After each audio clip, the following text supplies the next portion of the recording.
Hey pond lovers, John G, Modern Design Aquascaping. Our team builds custom ponds, fountains, and waterfalls out of natural stone and wood. My goal, educate and inspire the world about ponds and water features. We're back to the Oasis at Modern Design, where we are transforming my mundane vinyl siding house into the most amazing aquatic living experience that we have ever built.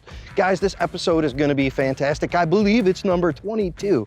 And I actually shot a before video in the waterfalls of what I hoped was gonna happen, and you're gonna get to see the after footage. I'm gonna talk a lot about the wetland filter, the rock outcroppings, the interaction areas, how we utilize driftwood. There's a lot going on in this episode. I appreciate you guys joining us for spending time with the Adams family, and I hope you enjoy the show. John G out. I want to share some stuff with you guys. The fountainscape is looking absolutely magical. I'm starting to see how the water's gonna flow, and I want to jump up here and show you guys a little bit about what's going on in my head. I'm gonna start right up here at the top because this is super important to me. This area, the water comes kind of around the corner, but the original plan was this water comes into this space right here from that direction and sneaks in, and it splits, and it's like a 70-30 split. 70 going that way, 30 going this way. This rock over here has got the most beautiful tilt, the way that it's set, and there's a notch in it, and I can just see the water curling around right here and falling. I'm gonna have a lot of aquatic plants. I got a light over here in this area, so when that shoots it over that way, it's gonna get it a little swirly. I might get a little tiny secret fall off that corner over there. Most of it's gonna curve around this way. This water is gonna come right through here. It's gonna just creep off, and it's gonna be a beautiful horsetail that goes right down a funnel into the pocket with the light right back here behind the fairy statue. I see this water swirling around right here and coming down in a funnel, comes down into this pool. You got a light under here that's gonna underglow this whole waterfall coming off.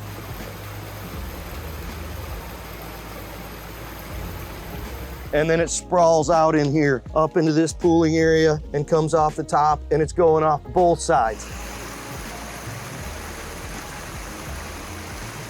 It's gonna come off this side, through this crazy craggly rock. I know it doesn't match, but it came off my property, and I just thought, I gotta use it. It's gonna create some crazy white water. Into that pit it goes, into this pit it goes. Both of these pools are deep with lights submerged all the way in the bottom, which is gonna make that super sexy.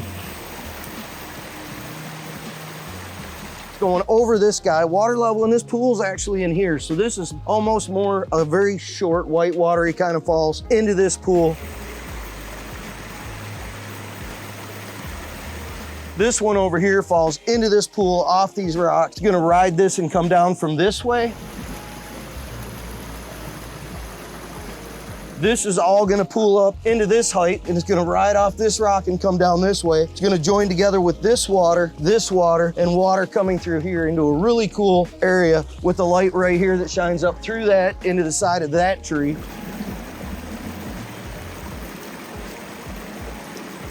This, I don't know if we'll have water going over it. I'm hoping it's a shallow sheet across the top of this boulder, but definitely a fast rapid through the cut over on the other end. That's what's gonna happen at the end of here. I got all this in here. We'll see how much of that I actually achieve.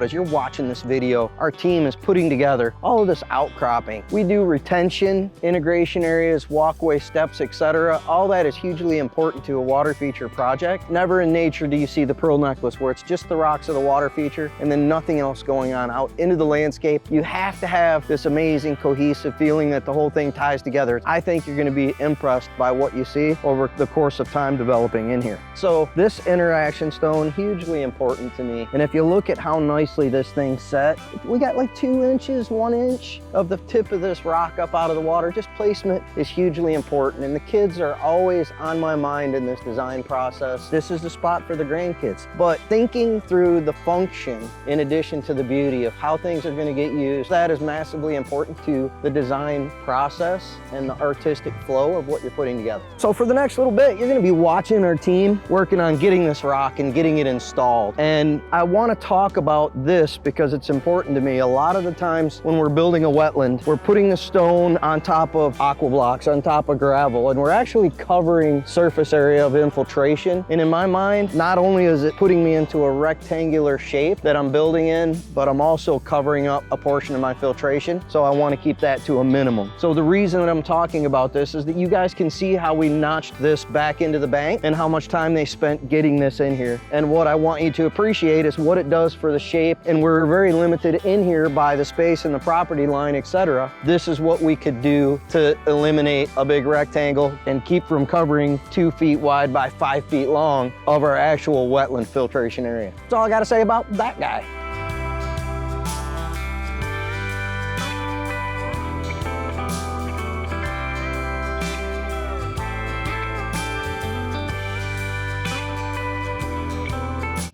Got 2 black king snakes. I'm grabbing the brains of the operation. Oh no, his head's hidden in there. I can't see that, but that guy's gonna take off like a... Let me get him. Look at you, buddy. I feel like I need to grab the other one and take them where they go together. They're together, you know, Mr. and Mrs. together, kind of. See if I can... Easy peasy. Let's get this into you. Oh, Tristan's gonna be so disappointed. Oh. Look at you. You're clampier. Yeah, you're shady.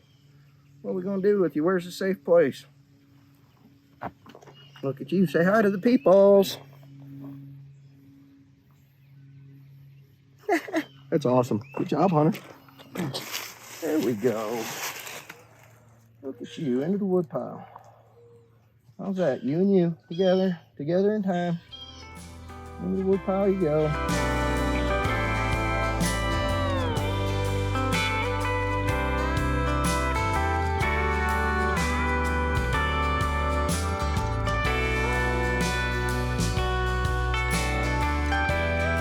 Guys, what I want to talk to you about right now is driftwood, cedar stumps, cedar logs. We get these things when the getting's good. If we see a great piece of wood, we take the time and the energy to acquisition that puppy, bring it here and put it in our stash. You're watching our team put in an amazing cedar log. That thing's probably a 40-year-old tree. I saw it on the ground, snagged it. A true great piece of driftwood. Doesn't look like a cut down tree with broken off roots. It looks weathered. It looks like it belongs in nature. It looks like it happened that way. That's all I can say. It's just gotta feel right.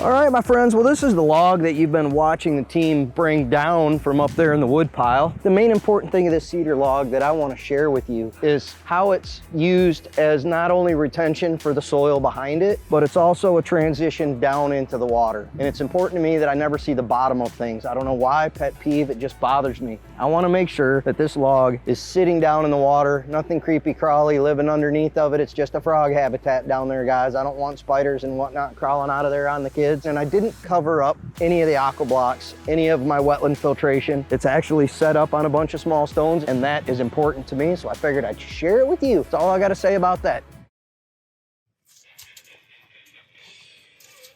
That works. That didn't take long. This is the second area that we were struggling with yesterday. We actually had the spot where the 2 liners were seamed together, coming up the waterfall and coming out of the wetland. We even pulled some extra slack in a few directions because you get these spots where you're bringing liner up and you're creating these curves, and sometimes the liner's seamed and it's pulled tight flat and you can't lift it. What they ended up with over here was one of those spots, and I just couldn't have us filling in a just big ravine of gravel in here in order to keep those edges right, because this is peninsula is the key spot for our specimen tree that kind of breaks up the area from down below to up above. So we had to make this work. Those guys came in here and actually split the liner into a V and seamed a piece of liner into the V to get some extra slack to pull this in. Anyways, enjoy the ride. We're gonna get back to work, and we hope to have this wetland finished up here pretty soon, and we're gonna get busy with it.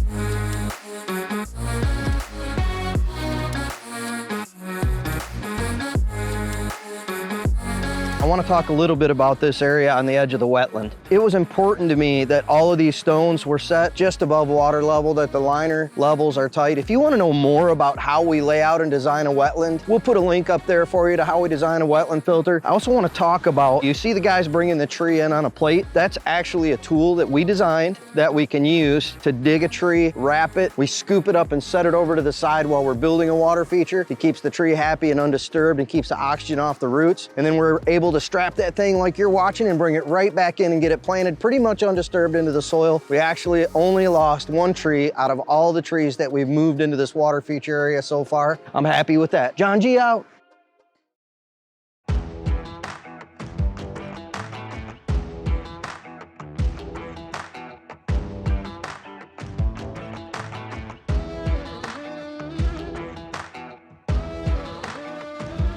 All right, my friends, so you've seen us do all the compaction back here. The liners are rolled up and prepped for later. This is the end. I just want to talk about what's next because it's super exciting. 8 by 8 by 8 concrete grotto box is being built. I've been working on the design for the last month, trying to get those guys to fab it and bring it out here. It's on the way. That's what you're going to be seeing next in the construction of the Oasis. This boulder was so important to me. It was one of my favorite rocks that I picked out. I don't know what it is that speaks to my soul, but there's something about a turtle shell rock, and this thing was perfect. It was probably 4,500 pounds, and I had the guys set it at least 6 times. I was driving them crazy, trying to get it just perfectly the way I wanted it, and I can't teach them how because it's a feeling more than a rule. Anyways, that's all I got to say about the rock. I love it.